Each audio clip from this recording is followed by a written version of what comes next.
Hello and welcome to Shelf Confidence, a podcast brought to you by the Pennsylvania Food Merchants Association that focus on trends and innovations in the food and beverage industry. Today we'll be talking to a panel of Pennsylvania independent grocers. I'm your host, John Zimmerman, and I'm happy to welcome Andrea Karns, a third-generation family member and the current CEO of Karns Food. Andrea focuses on driving growth and fostering effective communication across the entire organization. Her strategic approach emphasizes collaboration amongst all departments. Andrea also serves as the board chair for the Pennsylvania Food Merchants Association. Next, we have Tom Charley, a fourth-generation grocery retailer from Westmoreland County, PA, and the owner of Charley Family Shop'N Save. Tom works alongside his brother Mike and father Ray to manage their 3 Shop'N Save stores. He also serves on the Pennsylvania Food Merchants Association Board of Directors and chairs the Government Relations Committee for the National Grocers Association. Finally, we're joined by Seth Weaver, Vice President of Sales and Business Development at Weavers of Wellsville. Seth is also one of the owners and operators of Locals Market, a family venture with his brother and father. He holds an MBA in food marketing from St. Joseph's University and actively contributes to his community, serving on the board of the Polar Bear Foundation. In his free time, Seth enjoys reading, golfing, and cheering for his Baltimore Ravens and Clemson Tigers. So, each of your stores has a unique history and deep roots in your communities. Can you all share a little bit about your origin story and how those values and challenges from the early years have continued to influence the way you operate today?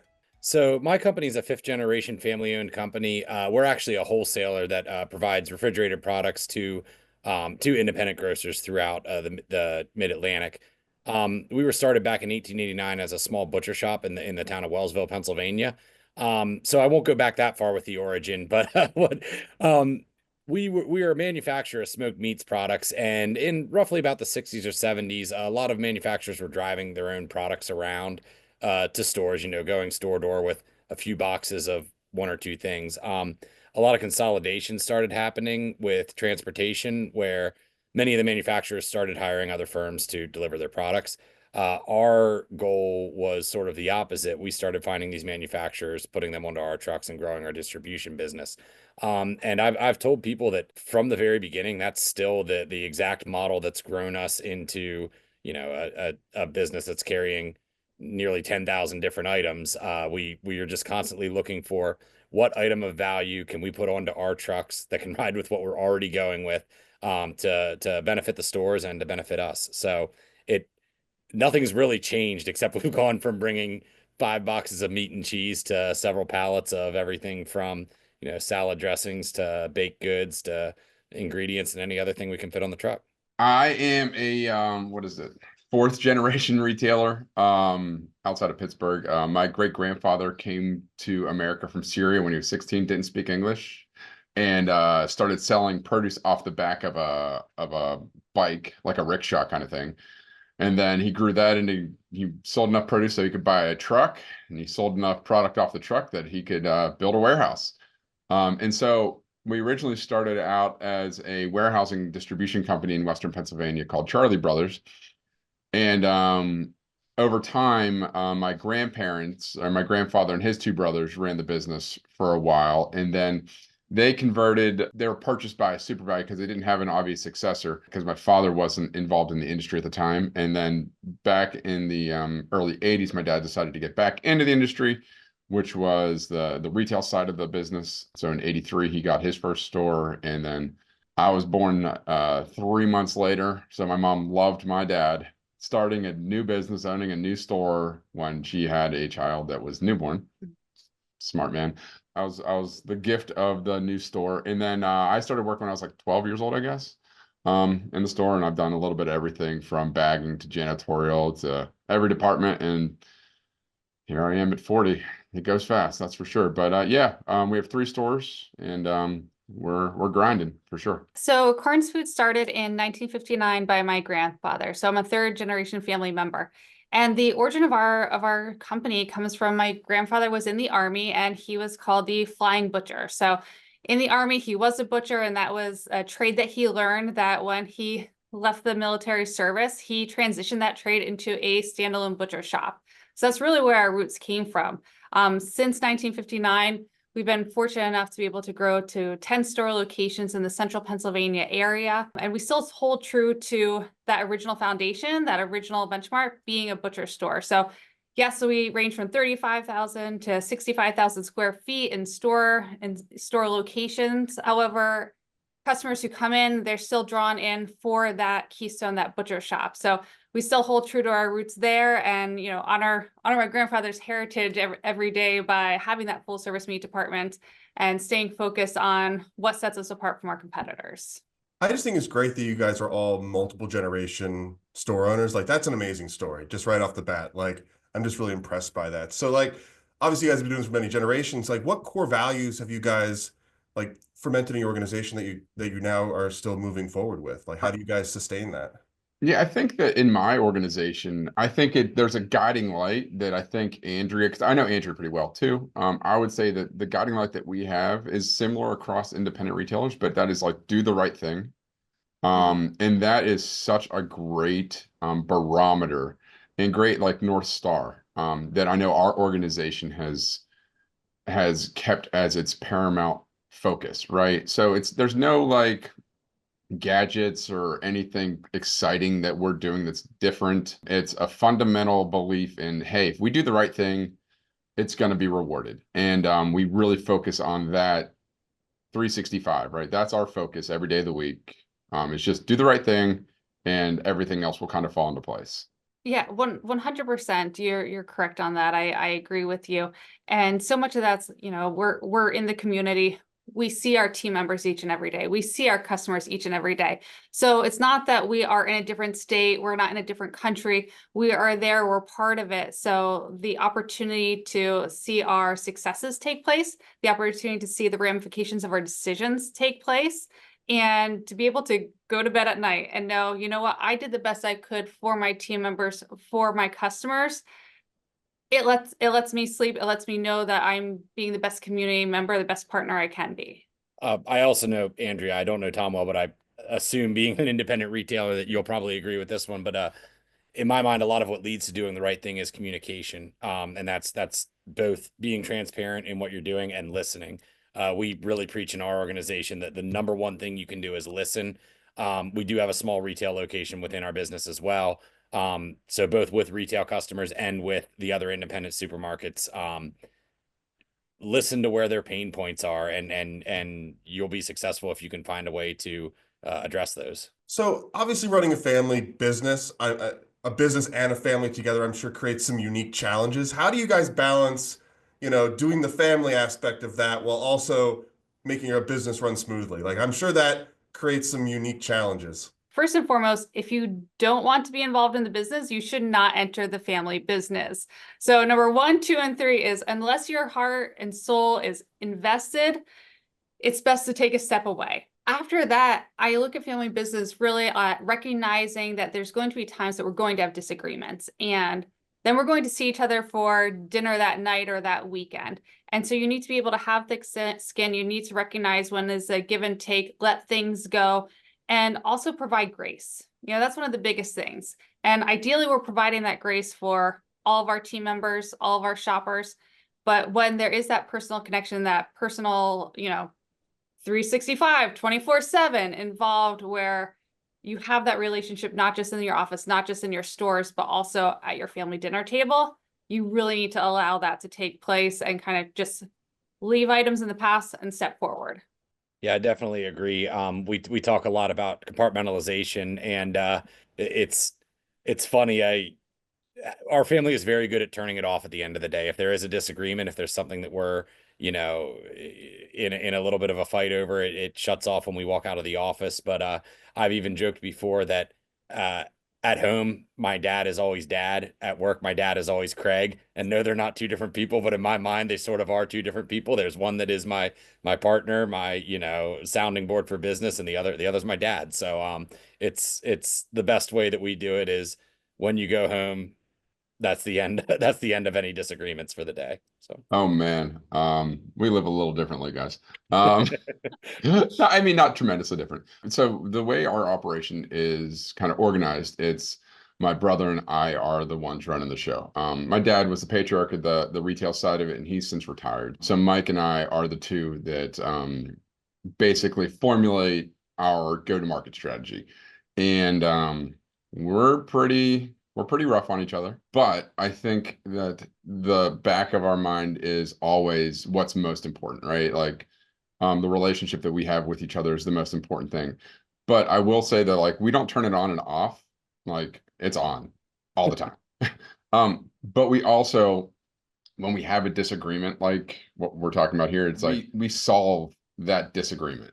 Like, whatever the disagreement is we come to a conclusion of that disagreement in the moment, so it doesn't linger. So it's not like, well, now I'm gonna stew on this for an extended period of time. Like, and if it's not like, and it's not always like we both agree, it's like we understand that we're both, the biggest picture is we want to do what's right. Again, going back to that core fundamental challenge is like doing what's right. So as long as we both trust that that is still in the back of our minds, we can get past those heated conversations. And it's also a really awesome thing that we have is I can't talk to my other managers like I talk to my brother.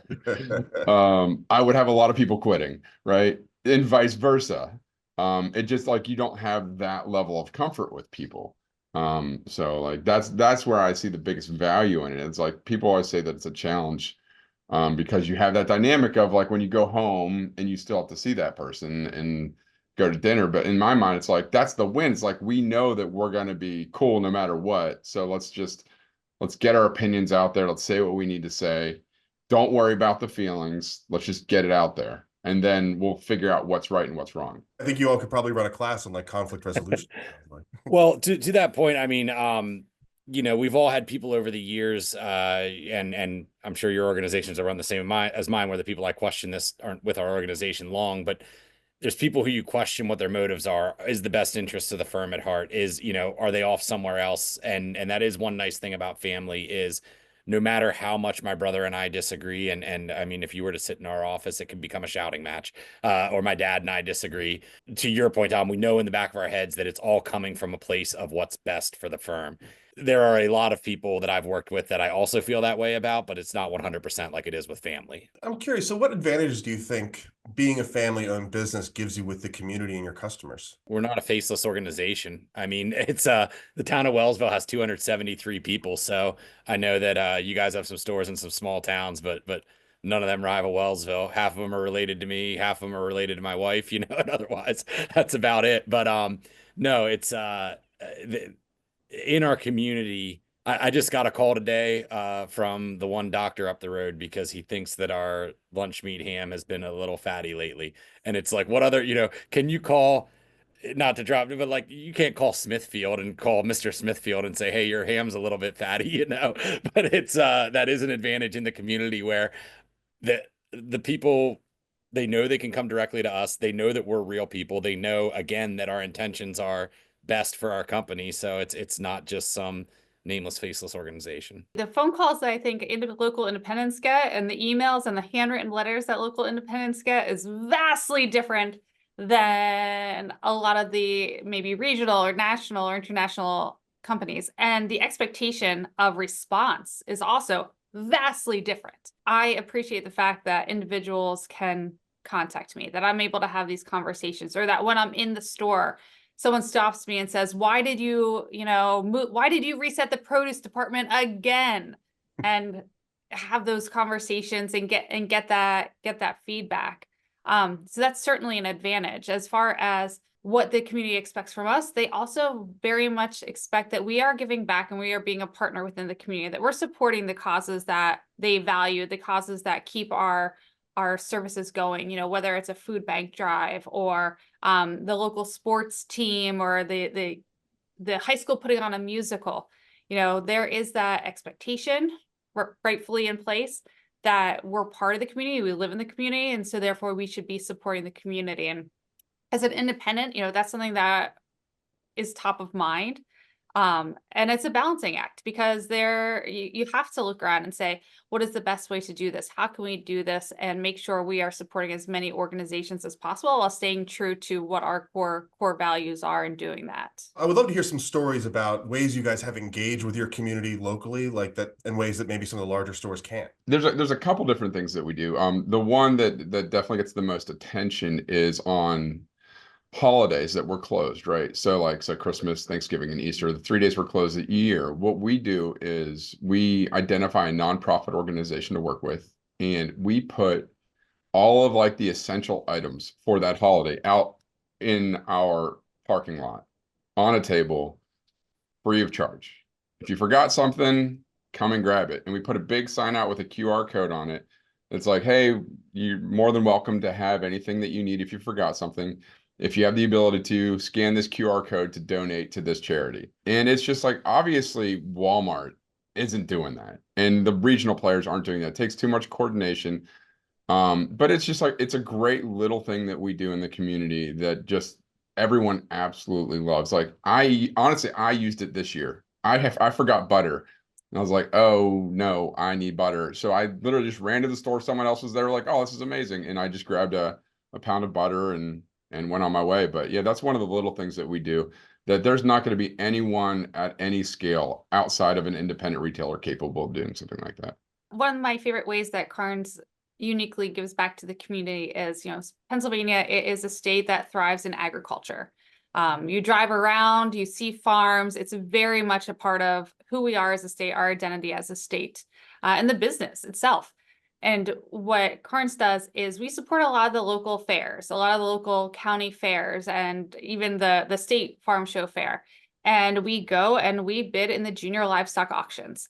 So we are there, we are helping sometimes just bid up the animals. Oftentimes, if you see behind me, I have some banners there. They're spread throughout the office.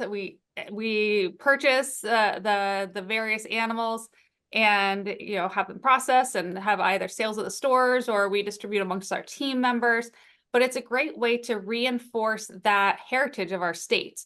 It's incredible. We're able to connect with the youth that are participating in it and really see firsthand what that next generation of farming looks like. We do the exact same thing. It's so much fun. Yeah. It's an amazing, amazing event. How have independent grocery stores adapted to shifting customer preferences like rise in online shopping, demand for organic products, and interest in local goods? Where the independents really thrive is the service level. I mean, these two have touched on it both about how not only are their employees in the stores well known by their customers, but the ownership is walking the stores. I mean, with 3 in 10 stores, the two of you are probably a familiar face. This is actually a bit of a funny story. Andrea's father was at my wedding, and I had people coming up to me because they recognize him from the local news. And they were, is that Scott Karns over there? Yes, it is. Do you think it'd be okay if I talk to him? I'm like, yeah, you can do that. But I think it all comes back to the service level. I mean, so many of the larger stores are moving to packaged products, and they're moving to, commissary type setups. And, even I know that the Karns Foods was started, as Andrea said, as a butcher shop.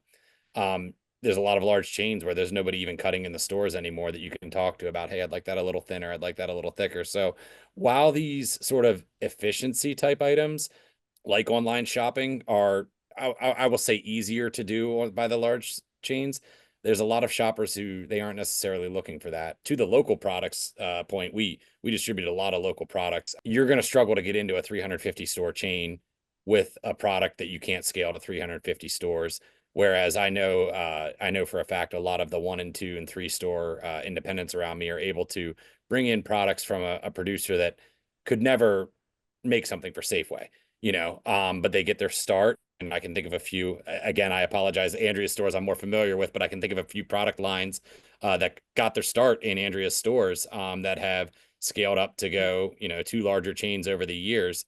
But they would have never gotten that opportunity if they walked into the door in Bentonville, Arkansas and said, hey, I have this sauce. Would you like to see it? So certainly as an independent, we're able to, as we talked about, talk with our customers, talk with our team members. What are you hearing? Respond to those requests and kind of find some niches that other stores might overlook, to Seth's point. One item that I also think is really important when we talk about adapting to consumer trends, I think as a smaller retailer, as an independent retailer, we're also less likely to just abandon the old trends. So there's a lot of traditional flavors, a lot of traditional products that consumers in Central Pennsylvania are still looking for that perhaps doesn't hit a wide enough base for our larger stores to go after.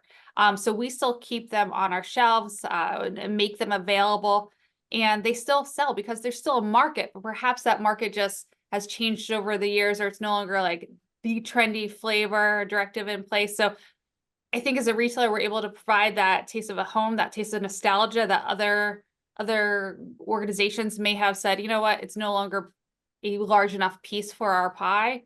We need to say goodbye to it. Is there an item in the store that you guys think secretly might need a little more love from customers that you guys like yourselves? John, are you familiar with hog maws? I was I am not. thinking hog balls the whole time you were talking. I don't even What is know what this? that is. Oh, it's Tell pig me. stomach. Oh, all You stuff right. it with sausage and cabbage and potato. I'm sure it's delicious. Sounds like haggis. Yes. All right. Yes. Next time I'm out east, Andrea, I'll have to stop by and try some. Yeah, well, it's frozen, so you're gonna have to bring it home and cook. I'll give you a recipe, and you All can do right. it on your own. But that's a product that customers still come in and buy, and I can tell you, we are one of the only retailers in the marketplace that offer hog maws. I'm shocked. Going off on a tangent, you have to clean the Gotta clean pieces them. off of the stomach. It's a lot of work. I don't know if you've ever tried it, Andrea, but it's not something that I can do quickly. But when we have a crew that does it, we can sell hundreds to the local butcher shops around here. All right. Mental note made for next time I'm in the butcher shop. All right. So shifting gears a little bit here, I had a different question. So I was curious, what steps are you guys taking to implement sustainable practices like reducing food waste? And I'm curious how your customers respond to these efforts. Yeah, we have a program that we're working with in our community called 412 Food Rescue. You may or may not have heard of them. They're a great partner.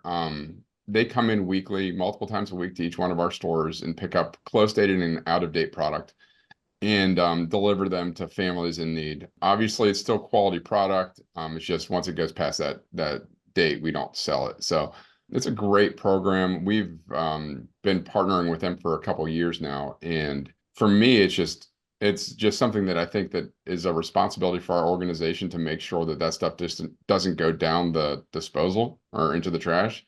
To be fair, I don't really talk about it. I don't go out around bragging that we do what's right. Again, it goes back to the core conversation that we had earlier. It's like, do what's right. Yeah, I do. But I don't tell. There's certain things that I talk about and advertise and try to market. Those kinds of things. I'm just like, it's the right thing to do. I'm just going to do it. I don't tell anyone I do it. I guess I am today. But I'm glad you are. It's good to hear. generally speaking, it's just something that I do. I don't think any of my customers even know I do it. But I would be shocked if they didn't think I did something. But yeah, it's not a daily conversation that I have with people. I'm a believer that people, to your point, feel good. That's a good term for it. People find a place where they feel good shopping, and then they come up with the reasons that they're loyal to that place. But it really comes down to, am I welcomed? Am I respected? Is the store a place that makes me to go to? And sure, they'll chase low prices. Certain customers will chase low prices here and there, but they seem to come back as their core store to that place that they feel like is their hometown store, their place that they feel welcome. We work our tails off 7 days a week to build loyalty to our organization. And again, doing the right thing comes down, like, that's for the customers and everything. Like, obviously we have a loyalty platform. I mean, I shouldn't say obviously, but we have a loyalty platform.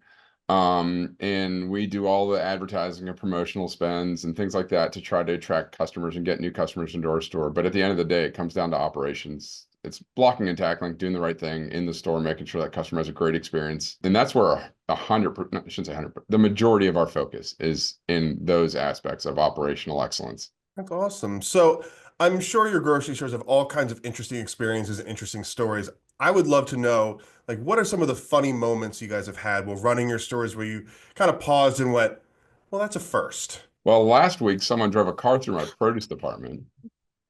That was a first. You win. Yeah, I would say you might win this. I want to pull that a little. Tell us the story. So he drove through the window and what happened? Well, no, it wasn't. It was through the wall, not through the Oh. window. It was a customer. We have parking along the side of our building, and they mistakenly hit their gas instead of their brake. And I have a surveillance camera of a car going straight through the wall. of our building. No one was injured, didn't cause any Good. structural damage to the building. And went straight between two support beams. Oh yeah, yeah, we got very fortunate. But yeah, that was like 2 weeks ago, I think, 3 weeks Oh ago. my goodness. Well, let's see if we can get a second place winner here. Anyone else? I try to block these stories out. I'm going to be honest. Let me think for a second. Seth, do you have one right now? I don't necessarily have a story. I just one of those things that makes you go home and shake your head each night. So in addition to Weavers of Wellsville, I have a small market that I run called Locals Market. And it's sort of like an upscale convenience store with a butcher shop in it, I would say it best. But we launched this without working with any large warehouses, or kind of went on our own, and we put in a POS system to start with. And on our third day of being open, it dropped every single price in our system. And it just was comical. It was me, my brother, and about 10 of our high school employees with them stationed around the room. And you would scan, and probably only a third of the items would actually scan, and you'd yell back, and we're just yelling. Like, I've just got all these kids standing around. Hey, what's Hershey's cocoa cost? $2.99, okay. That's awesome. So yeah, not exactly a story, just about a week-long nightmare that I had a while back. So No, but that's operations there. Yeah. that's operations. People can appreciate this if you're in the food world. It was the day after Thanksgiving, and a customer came into the store and plopped the turkey on the top of the meat counter and said, "You ruined our Thanksgiving because our turkey was so dry. Look, you can't even carve it." And it's a whole cooked turkey. And the team member picked the turkey up and flipped it over because they still had the rib cage up. So they're like trying to carve into the rib cage, and Wow. they then exited with their turkey. So that's like one of my favorite Wow. Thanksgiving stories, which the team did appreciate relaying to me, of like, hey, in case you get this phone call, here's what happened. And they brought the turkey back to the store to, oh boy. To really prove the point of how hard the turkey was. Rib cages will do that. Okay. I just think of that scene in like How did Chevy no Chase one in that Thanksgiving. household Oh. figure that out? yeah, that's it. No one in the house is like, hey, maybe this is upside down. I've never seen a turkey before. I can't answer this for you. Maybe they just were like, let him go do the mission. Let's just get him out of the house. Let him go. We'll have fun when they're gone. Just kind of looking to the future a little here. I'm curious, like, what do you guys see in the future? Like, what do you think are the biggest opportunities and threats and challenges to independent grocery stores looking, into the future 5-10 years? I think the future's bright for independent grocery stores. I think there's this perception that the larger chains are buying up a lot of independents, which is true. But I see so much movement back towards people wanting to support local, wanting to have that more personal interaction. I remember a classmate of mine used to say it's we're going back to the days of the butcher, the baker, the candlestick maker. I think people are hitting a tipping point where they want to see the smaller guy succeed. And if independent retailers lean into what makes them strong, they're going to succeed for it. I sell to probably, I think at last count, about 350 independent retailers. Now that includes some specialty stores, farm markets and stuff. A lot of them are growing and thriving, and it's because they know their customer base. It's because they're not trying to emulate. In my area, the large retailers are Giant and Wise, and they're great. They're great operators as large retailers. But the independents that sort of look at what they're doing and maybe slowly walk in the other direction, they're out there carving out a niche for themselves and growing. I got hours on this one. I assumed. I was trying to keep it. I was like, I'm sure we both have a lot to go on this one. I need to focus on my online operations. I need to put some significant resources to it. I looked at Walmart's growth last year. There were 5% sales growth last year. I could tell you one thing. That wasn't independent retailers. So I need to focus a lot of energy on online retail. We've had a lot of discussions internally about making that a top priority, about treating it like a department and not an afterthought. So we're going to be putting a lot of energy into that. And I think that would be a really good concept for a lot of independent retailers. Specifically, the independent retailers that operate like I do, that's a conventional. First, I think online is the biggest opportunity for stores in my world, at least. Biggest threat, I think, is the continued, like Seth brought up, the continued consolidation of the market. And I think, and this is kind of going to go like on my high horse, is like, I think that the federal government needs to step in and enforce things like the Robinson-Patman Act that will enable a level playing field across the board, where you don't have companies like Walmart's and Dollar Generals of the world utilizing power and leverage against suppliers to get pricing. I think that that's going to create challenges in the future. We already see price compressions and margin compressions across the board, and this is only going to get worse if there isn't enforcement on that. So I'm very passionate about this. That's our biggest threat, I believe, a lack of enforcement on antitrust challenges. Competition. In looking at what that threat is, as I referenced earlier, so many individuals are selling the same products that we have, and it's no longer, as a consumer, they shop one store, they shop two stores. They are shopping 3, 4, 5 stores. They're running into one store for products, and then that's taking away trip visits from us. You know, every time a new competitor comes into the market, we see those ripples. And in Central Pennsylvania, I'll tell you, every single year there's new competitors coming into the market. So it is a constant. And trip count is so essential. That transaction count is so essential to our success. In looking at opportunities, certainly online shopping is one of them. I also think a big opportunity for us individually, and I imagine other independents, is taking a look at the different technology available to really evaluate our capital usage, you know, our team member usage. How are our hours being allocated out for what our shoppers are telling us when they shop? So making sure that we are utilizing smart scheduling. That is one of our biggest expenses as a company, is the individuals in our store, because we're a full service meat department. We have a fully stocked meat department from 7 a.m. till 10 p.m. And so making sure that we're meeting our customers when they need us, that we aren't front loaded or back loaded, that we are being present when they need us, and really not having that excess on either side, that bleed.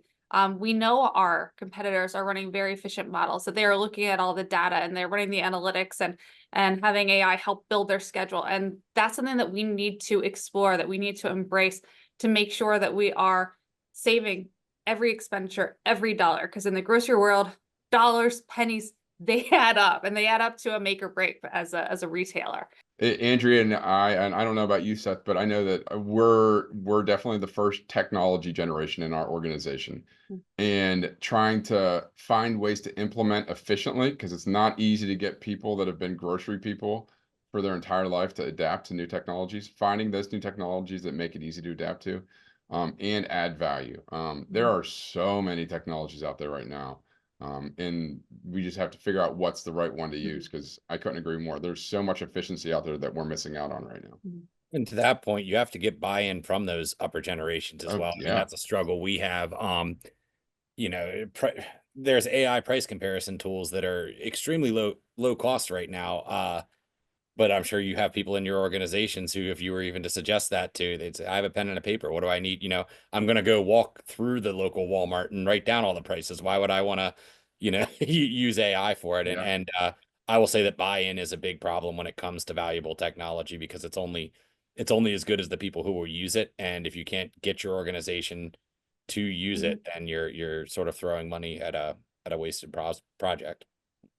So we've kind of started talking about technology a little bit. I'd like to pull that a little bit more. If we could talk a little more, like what technology, I know we talked about some AI stuff, we've talked about some other things. What technology are you guys looking at using? What are you thinking about doing with that moving forward? Yeah, so as at Karns, we have either implemented or in the process of implementing a number of different pieces of technology. Looking at price elasticity models and programs, online different HR initiatives on how we do our onboarding, and how team members are able to submit their requests, and different basic items like that. Not even going too far, but it is a change, and that change is often very hard. From there, again, the labor, the schedule, taking a look at that, sales per labor hour, plus our team member balance in there. So there's a number of different avenues, certainly to Seth's point, and there's so many different options, and finding the right avenue, finding the right items, because you don't want to just buy the technology if you're not going to use it.